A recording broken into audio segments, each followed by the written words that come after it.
Hello everyone, welcome back to the channel. So classification of random processes में अब हम discuss करने वाले बहुत ही आईएमपी जो आपके एग्जाम्स में मोस्टली पूछा जाता है, मार्कov processes.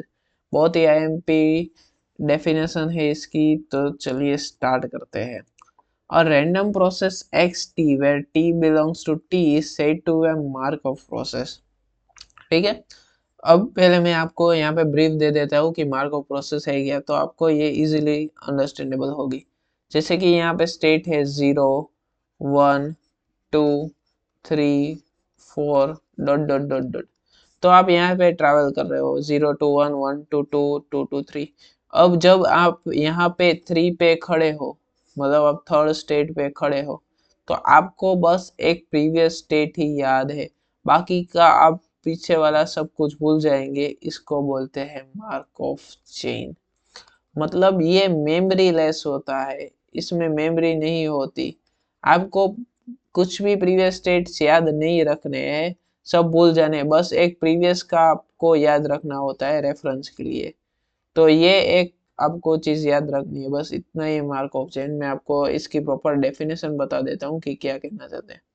So p of x t plus 1 less than or equals to xn plus 1, where x t of 1 equals to x1, x t of equals to x2, x of tn equals to xn equals to, मतलब हम इसको equal to में ऐसे भी लिख सकते हैं कि x tn plus 1 less than or equals to x tn plus 1 given that x tn, मतलब मैंने बताया ना आपको, अगर आपको x tn plus 1 चाहिए, मतलब ये स्टेट n प्लस वन वाले चाहिए, तो आपको रेफरेंस में n वाले याद होनी चाहिए। तो इसके गिवन में मैंने लिखा है x, मतलब बुक में लिखा है कि x tn equals to xn।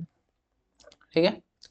सो आगे रीड करते हैं। Whenever t1 is less than t2 dot dot dot tn is less than tn plus one, वरना मैंने पहले भी आपको बताया था कि ये नेगेटिव हो जाता है, इसलिए ये कंडीशंस गिवन होती है। A discrete state Markov process is called Markov chain for a discrete parameter Markov where x and n greater than or equals to 0. We have for every n xn plus 1 j given that x0 i0 xi i1 xn I equals to xn plus 1 j और xn I, मतलब आपको previous state ही याद रखना है। फिर यहाँ पे given है कि मार्को प्रॉपर्टी को which is also known as memoryless property, जैसे कि मैंने आपको ऊपर बताया।